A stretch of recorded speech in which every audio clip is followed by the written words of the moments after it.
ہندوؤں کے تہوار ہولی اور دیوالی کے کھانے کا کیا کیا جائے؟ وش کر سکتے ہیں؟ یہ بڑا سینسٹیو ایشو ہے۔ پچھلے دنوں آپ کو پتہ دیوالی کی جو سرمنی ہے منائی گئی ہے 6 نومبر کو۔ یہ ہندوؤں کے ہاں 2 بڑے تہوار منائے جاتے ہیں، ہولی کا اور دیوالی کا۔ اسی طریقے سے کرسچنس کے ہاں بھی یعنی کرسمس کا تہوار منایا جاتا ہے، اور بھی غیر مسلم کے ہاں تہوار منائے جاتے ہیں۔ اور خصوصاً جو لوگ دوسرے ملکوں کے اندر مقیم ہیں، ہمارے یورپ میں، امریکہ کے اندر، ان لوگوں کو زیادہ تر یہ ایشو ہوتا ہے کہ اب ظاہر ہے کہ وہ ایک ہی آفس میں کچھ ہندو کام کر رہے ہیں، کچھ کرسچنس کر رہے ہیں، کچھ مسلمز ہیں، وہ عید پہ وش کرتے ہیں تو مسلمان اس وقت تو خیر مبارک بڑے شوق سے لے لیتے ہیں، اور جب کرسمس کی یا ہولی یا دیوالی کی باری آتی ہے اس وقت پھر ہمیں ہی میز کر رہے ہوتے ہیں کہ جناب کیا کیا جائے۔ تو یہ اب اصولی بات اس حوالے سے سمجھ لیں۔ پہلی تو بات یہ کہ as far as human dignity is concerned, تو اس دنیا میں جتنے بھی لوگ آباد ہیں، ہیومن ڈگنیٹی میں آپ نے ان کی عزت کرنی ہے، چاہے وہ جیوز ہوں، کرسچنز ہوں، مسلمز ہوں، ہندو ہوں، بدھ مت کے رہنے والے لوگ ہوں، ان سب کے سب لوگوں کے ساتھ کھانا پینا بھی جائز ہے اگر کھانے والی چیز حلال ہو، ٹھیک ہے؟ ایک پلیٹ میں بھی آپ کھا سکتے ہیں، کوئی اسلام کے اندر اس کی ممانعت نہیں ہے۔ اب رہا یہ ان کی مذہبی ایکٹیویٹیز کا تعلق، تو چونکہ یہ زیادہ تر مذہبی ایکٹیویٹیز شرک کے اوپر مبنی ہیں، شرک کے ساتھ اسلام کو آپ کو پتہ ہے ایک خاص مزاج ہے۔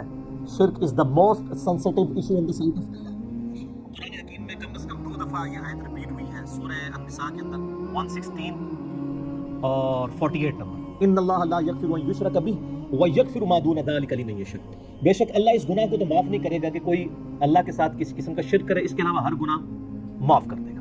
دنیا میں جتنے بھی گناہ ہیں وہ شرک کی ہی درخت کے آپ سمجھ لیں شاخیں ہیں کسی نہ کسی فارم میں، اور جتنی دنیا میں نیکیاں ہیں وہ توحید کے شجرہ مبارکہ کی شاخیں ہیں۔ یہ جو مذہبی ایکٹیویٹیز ہیں دوسرے مذاہب کی، چاہے وہ جیوز کی ہوں، کرسچنس کی ہوں یا ہندوؤں کی ہوں، یہ زیادہ تر شرکی ایکٹیویٹیز ہیں۔ اب وہ شرکی ایکٹیویٹیز کے اندر مسلمان تو حصہ لے ہی نہیں سکتا۔ پھر کھانے پینے کا جو تعلق ہے، اگرچہ ان شرکی ایکٹیویٹیز کا کھانا پینا حلال بھی ہو، یعنی کوئی سبزی پکا کے لے آتا ہے، لیکن چونکہ وہ جس نام پر ہو رہی ہے نا وہ شرک والا معاملہ ہے، تو اس لیے اسلام اس کو انڈورس نہیں کرے گا۔ قرآن حکیم میں اگر آپ سورۃ المائدہ پڑھ کے دیکھیں نا تو غیر اللہ کے نام کا جو کھانا ہے، اللہ کے علاوہ کسی اور کی تقرب کے لیے یا اس پہ غیر اللہ کا نام بولا گیا ہو، اعوذ باللہ من الشیطان الرجیم، آیت نمبر ہے 3 سورۃ المائدہ کی۔ اللہ تعالیٰ فرماتا ہے حرمت علیکم المیتہ، تمہارے لیے حرام کر دیا گیا ہے مردار، والدم، اور بہتا ہوا لہو، یعنی جو ذبح کے وقت جانور کا خون نکلتا ہے نا، یہ خون ہے تو پاک ہے لیکن پینا حرام ہے۔ اسی طریقے سے شراب جو ہے کپڑوں کو لگ جائے تو کپڑے ناپاک نہیں ہوں گے، لیکن شراب پینا حرام ہے، اسپرٹ ہو جائے، الکوہل ہو جائے۔ اسی لیے ہم وہ کہتے ہیں کہ آپ اسپرٹ والا جو الکوہل والا پرفیوم بھی استعمال کر سکتے ہیں، وہ آپ پی نہیں رہے ہوتے۔ وَلَحْمُ الْخِنزِيرِ، اور خنزیر یعنی سور کا گوشت، پگ کا گوشت، یہ اصل میں ایک ایشو ہے کہ یہ ایسا جانور ہے جو سبزی خور بھی ہے، گوشت خور بھی ہے۔ ویسے سارے سبزی خور جانور جو ہیں جو بہیمۃ الانام ہیں وہ حلال ہیں، لیکن اس کے بارے میں جب پوچھا گیا کہا گیا نہیں یہ حرام ہے۔ 3 چیزیں ہو گئی، مردار اور لہو بہتا ہوا اور خنزیر کا گوشت، وما اہل لغیر اللہ بہ، اور جس کے اوپر ذبح کے وقت غیر اللہ کا نام لیا جائے، غیر اللہ کے تقرب کے لیے ہو۔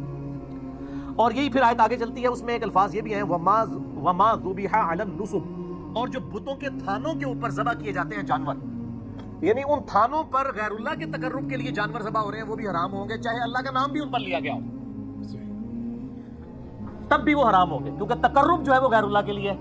صرف یہ نہیں ہے کہ ایک بندہ بسم اللہ اللہ اکبر پڑھ کے تو کسی بت کے سامنے ذبح کر دے تو وہ بھی حرام ہو جائے گا، تقرب اس بت کا ہو گیا، اگرچہ اللہ کا نام لیا ہوا ہے تب بھی تقرب والا معاملہ بھی سینسٹیو ہے۔ تو اسی طریقے سے اس طرح کی ایکٹیویٹیز کے جو کھانے پینے ہیں وہ اسلام میں حرام ہے۔ صحیح مسلم کے اندر حدیث موجود ہے، سیدنا علی رضی اللہ تعالیٰ عنہ سے کسی نے آ کے پوچھا کہ آپ نبی علیہ السلام کے اتنے قریبی ہیں، کیا آپ کو نبی صلی اللہ علیہ وآلہ وسلم نے کچھ خاص باتیں ایسی سکھائی ہیں جو باقی امت کو نہ بتائی ہوں؟ تو مولا علی نے کہا کہ نبی علیہ السلام نے وہی دین ہمیں بھی سکھایا جو پوری امت کو۔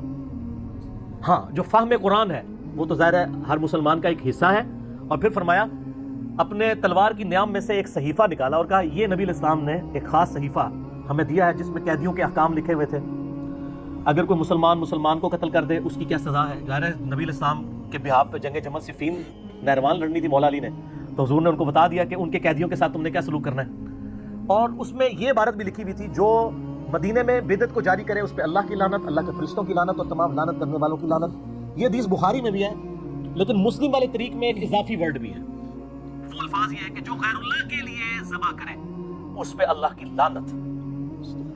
تو یہ جو ایکٹیویٹیز ہو رہی ہوتی ہیں، اب کرسمس کے اوپر ان کا عقیدہ ہے خدا نے بیٹا جنا، ہمارے نزدیک یہ شرک ہے. اب اس کے اوپر جو کھانا آئے گا وہ حلال بھی آ رہا ہوگا تو تقرب کسی اور کا ہوگا، اس لیے سے بچنا ہوگا.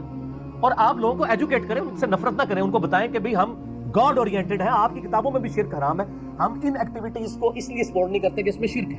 اگر آپ شرک چھوڑ دیں اور شرک کے بغیر آپ کرسمس کے بارے میں کوئی صحیح عقیدہ رکھ لیں، حضرت عیسیٰ علیہ السلام کی پیدائش کے دن کو ایک انسان کی پیدائش کا دن سمجھیں، تو اس پہ آپ ہمیں کوئی لنگر بھی لا کے دے دیں اللہ کے نام کا، ہم کھا لیں گے، کوئی مسئلہ نہیں ہے، ہمیں کوئی چڑ نہیں ہے.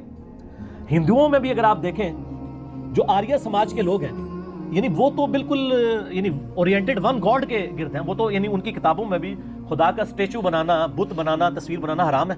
اور ڈاکٹر ذاکر نائک نے پوری ویڈیو ریکارڈ کرائی ہے نا، سملیرٹیز بٹوین ہندوازم اینڈ اسلام، اردو میں بھی ہے اور انگلش میں بھی. آپ دیکھیں کہ ان کی کتابوں میں کس طرح کی توحید موجود ہے. تو ہندوؤں نے اگر اپنی توحید چھوڑ دی اور شرک اڈاپٹ کر لیا تو ان کو بتایا جائے بھی آپ کی کتابوں میں تو یہ توحید لکھی ہے، ہم تو آپ کی کتابوں کی توحید کی وجہ سے آپ کے اس کھانے سے اوائڈ کر رہے ہیں. یہ جواب دیں، قرآن سے بعد میں دیں، تعالوا الی کلمۃ سواء بیننا و بینکم، آؤ اس بات پہ اکٹھے ہو جائیں جو تم میں اور ہم میں کامن ہے. سورہ آل عمران آیت نمبر 64. تو ہندوؤں کو ان کی کتابوں کا ریفرنس دیں، عیسائیوں کو ان کی کتابوں کا. ایک اور لیکچر دیا ڈاکٹر ذاکر نائک نے، سملیرٹیز بٹوین کرسچینٹی اینڈ اسلام، اردو میں بھی ہے انگلش میں بھی. اس میں انہوں نے بتایا کہ اس میں بھی سور کا گوشت حرام ہے، شراب حرام ہے، یہ چیزیں ان کو بتائیں تو انشاءاللہ تعالیٰ لوگ حق بات قبول کریں گے. آپ بتانے کا سٹائل آپ کا ٹھیک ہونا چاہیے.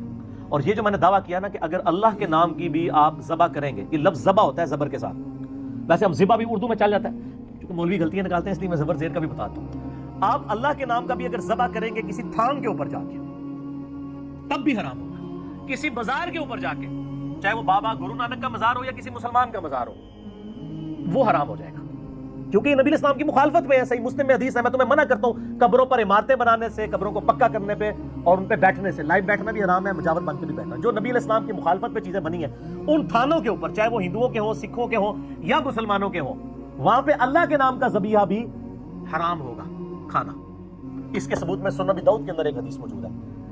ایک صحابی نے منت مانی کہ میں مقام بوانا پر جا کر اونٹ قربان کروں گا. نبی علیہ السلام نے اس صحابی کو بلا کے پوچھا، یہ کسی خاص مقام پہ تم اونٹ جو ذبح کرنے جا رہے ہو، کیا زمانہ جاہلیت میں وہاں کوئی مشرکانہ میلہ تو نہیں لگتا تھا؟ ہائے ہائے ہائے ہائے، امام الموحدین صلی اللہ علیہ وآلہ وسلم. یار اگر پرانے زمانے میں لگتا تھا تو اب کیا مسئلہ ہے؟ اب تو نہیں لگتا نا. کدھر نے کہا جی شاہ جی دی یاد تازہ بھی ہوتی ہے نا، یہ نہ کوئی کہہ دے جی پرانی یادیں دوبارہ تازہ ہو گئی ہیں. ان کے یا رسول اللہ کبھی مشرکانہ وہاں پہ میلہ یعنی نہیں لگا کرتا تھا. آپ نے کہا وہاں کوئی اس قسم کی یعنی ایکٹیویٹیز تو نہیں ہوتی تھی، کوئی خوشی کی ایکٹیویٹیز جو شرکیہ ہو؟ تو کہا نہیں یا رسول اللہ صلی اللہ علیہ وسلم. تو پھر آپ صلی اللہ علیہ وسلم نے ان کو اجازت دی اور فرمایا کہ خدا کی نافرمانی میں جو منت ہے وہ پوری نہ کی جائے، اور وہ منت بھی پوری نہ کرو جس پہ تم اختیار نہیں رکھتے ہو. بعض اوقات ایک بندہ جناب منت مان لیتا جی میں روزانہ 100 نفل پڑھوں گا، اب یہ تو بڑا مشکل کام ہے، تو ایسی منت کو پھر توڑ دینا ہوگا. اور ایسی جو منت کا کفارہ وہ بخاری اور مسلم میں ہے کہ منت کو توڑنے کا کفارہ وہی ہے جو سورۃ المائدہ آیت نمبر 89 میں قسم کو توڑنے کا کفارہ ہے. ایک غلام آزاد کرو، غلام نہیں آزاد کر سکتے تو تم 10 مسکینوں کو کھانا کھلاؤ، اگر نہیں کھلا سکتے یا 10 مسکینوں کو کپڑے لے کے دو، اگر یہ نہیں کر سکتے یعنی بہت غریب ہو تو پھر تم مسلسل 3 روزے رکھو. یہی کفارہ ہے منت توڑنے کا بھی، منت آپ توڑ بھی سکتے ہیں، اور قسم توڑنے کا. تو نبی علیہ السلام نے فرمایا جس پہ تمہارا اختیار نہیں، جو مشکل ہو جائے، تمہارے بس سے باہر ہو جائے، وہ بھی منت پوری نہ کرو، اور اللہ کی نافرمانی میں بھی اپنی اس منت کو پورا مت کرو. اور جہاں تک تعلق ہے نا مشابہت اختیار کرنے کا، وہ ابو داؤد میں حدیث ہے جس نے جس قوم کے اندر مشابہت کی وہ اسی قوم میں شمار کیا جائے گا. یعنی اگر کوئی ریلیجس ایکٹیویٹیز میں حصہ لیتا ہے نا ہندوؤں کی، تو اللہ اور اس کے رسول کے ہاں وہ ہندو شمار کیا جائے گا، چاہے وہ مسلمان بھی ہو، اس کی داڑھی بھی ہو.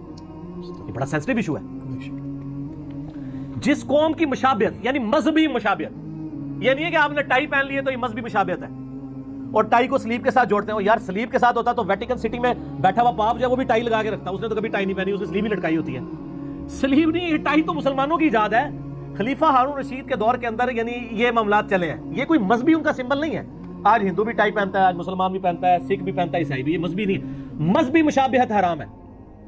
تو ٹائی پینٹ کوٹ کے اندر، پینٹ شرٹ کے اندر سارا گھسا دیتے ہیں، کہتے ہیں یہ آپ ان میں سے اٹھائے جائیں گے. اور انہی مولانا صاحب کو پوچھیں کہ آپ کے جیب میں جو مرید نے 40,000 روپے کا مفت آپ کو 76 موبائل گفٹ کیا ہوا ہے، 76 موبائل میں ذرا اس کو جوک کے طور پہ کہتا ہوں، اتنا لمبا موبائل جو اسمارٹ فون ہے یہ کافروں کا نہیں بنایا ہوا, یہ مشابہت نہیں ہوگی. نہیں, اس کی نہیں ہوگی مشابہت. وہ کہتے ہیں دیکھیں کوئی مذہبی ایکٹیویٹی تو نہیں ہے نا. تو سر پینٹ شرٹ کون سی مذہبی ایکٹیویٹی ہو گئی ہے؟ مذہبی ایکٹیویٹی. کوئی شخص گلے میں سلیب لٹکا لے, ماتھے پہ سندور لگا لے, ہاتھ میں راکھی باندھ لے, یا سکھوں والا کڑا پہن لے, ٹھیک ہے, جو مذہبی ایکٹیویٹی ہو, مذہبی ایکٹیویٹی کو فالو کرنا اس قوم میں شمار ہوگا.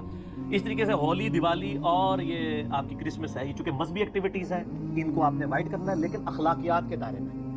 بدتمیزی نہیں کرنی اور ان کو اپنا سینسٹیو ایشو بتانا ہے ان کی کتابوں سے کہ تم تو اپنے دین کو فالو نہیں کر رہے, تمہارے دین کو بھی ہم بھی فالو کر رہے ہیں اور ہم اپنے دین کو بھی فالو کر رہے ہیں. قرآن سے نا ان کو بتائیں, سب سے پہلے ان کو تعالوا الی کلمۃ سواء بیننا و بینکم, ان کو بتائیں کہ خدا کے ساتھ آپ کی کمٹمنٹ ہونی چاہیے. ہم چونکہ مسلمان خدا اورینٹڈ ہیں, اس لیے ہم ہولی, دیوالی یا کرسمس کے اوپر جو آپ وش کرتے ہیں, یہ چونکہ شرکی ایکٹیویٹیز ہے, اس لیے ہم آپ اس کے علاوہ وش کریں. اگر کوئی انڈیا کی ٹیم کبھی کرکٹ میچ جیتتی ہے تو آپ خوشی میں ٹافیاں بانٹتے ہیں, تو مسلمان بھی کھا لیں گے, کوئی مسئلہ نہیں ہے. ٹھیک ہوگا, ہمیں کوئی اعتراض نہیں ہوگا, یہ مذہبی ایکٹیویٹی نہیں ہوگی. ونس جب آپ مذہبی ایکٹیویٹی کریں گے, کفار کے ساتھ مشابہت ہوگی, وہ بڑا پھر سینسٹیو ایشو ہو جائے گا. اس لیے اس کو آپ نے اوائڈ کرنا ہے. اس کو اوائڈ کرنے کا طریقہ بھی میں نے بتا دیا. خالی میں لاہور کا راہ نہیں دسیا, لاہور جانے کا کرایہ بھی دے دیا, صرف راستہ نہیں بتایا آپ کو کہ اس طریقے سے اس ایشو کو غیر مسلم ملکوں میں رہنے والے لوگ ٹیکل کریں. ہندو کوئی کہ ان کو کہ آپ کی کتابوں میں شرک غلط لکھا ہوا ہے, غیر اللہ کے نام کی نیاز نہیں ہو سکتی. کرسچنس کو بھی بتائیں اور کہیں کہ یہ آپ اپنی کتابوں پہ نہیں چل رہے, دیکھو ہم مسلمان آپ کی کتابوں پہ آپ سے بڑھ کر چل رہے ہیں, آپ بھی ان چیزوں کو دیکھیں. ٹھیک ہے.